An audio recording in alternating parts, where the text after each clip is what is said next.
welcome to the Songs for the Struggling Artist blogcast. I am glad you're listening, and thank you for listening to the blogcast. This is episode 19, and this is the blog I'm going to read to you today. I wrote many months ago and published maybe a week and a half, I don't know. So it's a little bit out of the order, but there kind of is no order. That's how things go. There is no order. There is what happens when, and those who listen, it's like you're not going to listen to them in order probably anyway. So it really doesn't matter. I hope it doesn't matter because it's not changing. This blog is fairly New York specific, although I do think it probably applies to other places around the world and around the country and stuff. And it's just interesting. On the blog, I can see who views it, and it'll tell me what country they live in, and I can't see who views it, but I can see where people are from. So I can see, someone in Portugal read the blog, or someone in Slovenia, or wherever. And I do have so many more American readers, or readers who are in the United States, than anywhere else. So it's funny because I think of myself as a fairly I'm an international type of person. But really, I think fundamentally I'm speaking to my fellow Americans. And we're having a time here, my fellow Americans. I'm not sure I can look at the social medias anymore. It's such a crazy time here. And I think the arts can help. I hope they can help. I just read a post from a really wonderful poet who was concerned about the future of the arts with this whole election cycle. He said he was watching the Obama give out the Kennedy Center Awards, I guess, and just imagining what that would be like if things went badly in November. So that's scary. So instead of that, here I will read you a little bit of positive change that's happening here in New York, and it is called ID NYC Makes a Difference, and I hope that you enjoy it. I've lived in New York City for over a decade and a half. This year, I've probably gone to more museums and cultural institutions than I did in all the previous years put together. This is due to the new ID NYC, a program originally conceived to assist undocumented immigrants, but that is now making a difference in the lives of all kinds of New Yorkers. The ID NYC allows for memberships to over 36 cultural institutions across the city. It means for me that dozens of places that were formerly cost prohibitive are now completely available. I feel like I'm participating in the culture of the city I live in a way I never have before. The doors are open. I have previously experienced this kind of availability in London, where so many of the public institutions are truly public and charge no admission fees. This kind of openness creates an engaged, literate population. Why has it taken so long for NYC to open its doors this way? I can't imagine that any of these institutions were thrilled about offering free memberships, but a lot of them operate at the city's pleasure, and the city must be making it worth their while somehow. It's a hugely important step toward making art be more than just the privileged few. I hadn't been to the Guggenheim in probably a decade.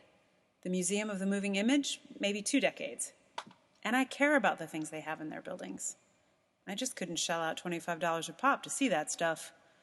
When the doors suddenly open, I can engage. We talk about accessibility a lot.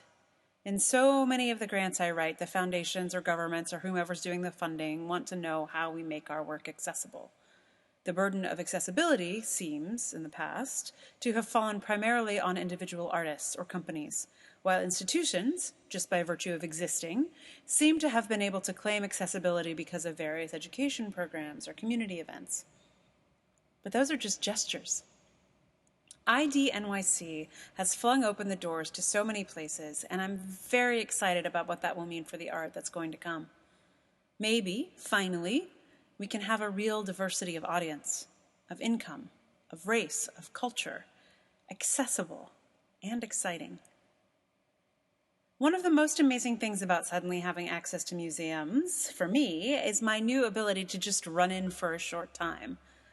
I was early for an appointment and I was near the Met, so I just ran in for half an hour. I got a dose of the Egyptians and I ran back out. It was actually a perfect way to experience the museum. When you're paying, there's a need to make it somehow worth your while. You don't want to pay $20 to just dash in and look at one thing. And then in trying to get my money's worth, I would end up overstimulating myself and I would forget more than I would remember. Previously, the policy at some museums where the suggested donation meant you could pay them whatever you wanted, it didn't actually serve to make the work accessible. The shaming effect of just paying $1 is probably hard on everyone, but for people who are actually poor, it can be prohibitive, as there is already considerable stigma for poverty. No one wants an appraising look from a museum clerk to add to the bad feeling. So to be able to run in for free, with no status drop required, for as long or as short as you want, it's a total game changer. For me, it will surely make a difference in my creative work to be able to dash in and get a dose of inspiration when I have a spare half hour. Culture should be like this. We should be able to access it whomever we are or however much money we have or don't have. This stuff is important.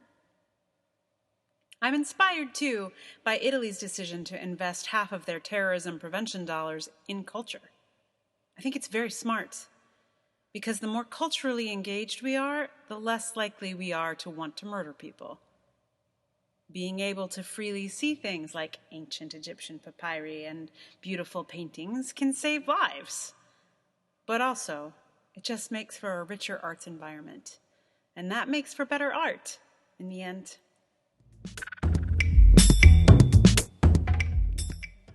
So, I was going to put here at the end of this little bit, at the end of this blog, I was going to put a song that sort of relates to the museum-y kind of culture, written and inspired by culture. And the song I was going to put here is on the album that I recorded with my band years ago. But apparently, I never uploaded the entire album to my iTunes. And my CDs are all MIA. Or rather, I think they're all still in storage. So I will not be putting The Day Between the Kings here at the end. That's the song that I was thinking I would tack on the end here. Instead, I will put something else, and I'll tell you what that is in a second. So this is the Jackson song, which is a Patti Smith song, which was introduced to me by my friend Robin. Robin is who I originally started doing the Lullaby Project for, so a lot of the songs were originally for her and for her son Sasha, and this was a request of hers. So this is the Jackson song.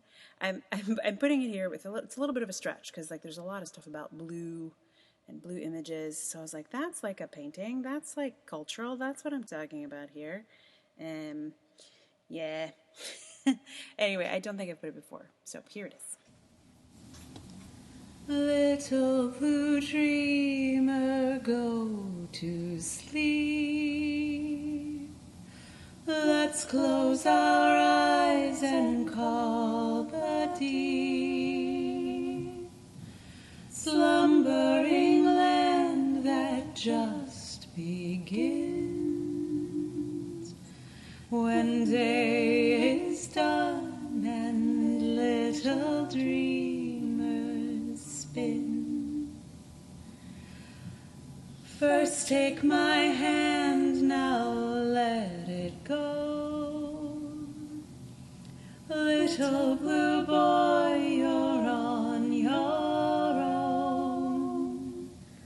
Little blue wings as those feet fly.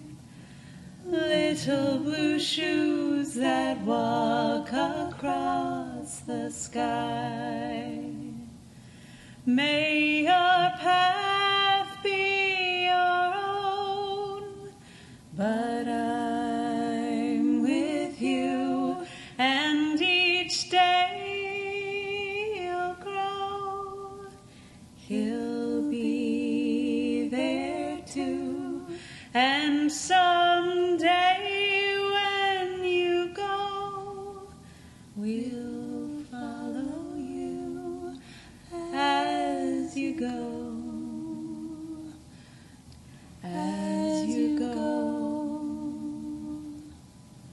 Little blue star that offers light, little blue bird that offers flight, little blue path where those feet fall. Little blue dreamer, won't you dream it all? May your path be your own, but I'm with you, and each day you'll grow. He'll be there too, and someday when you go, we'll follow you as you go, as you go. And in your travels you will see warrior wings, remember Daddy. And if a mama bird you see folding her wings, will you remember me as you go, as you go?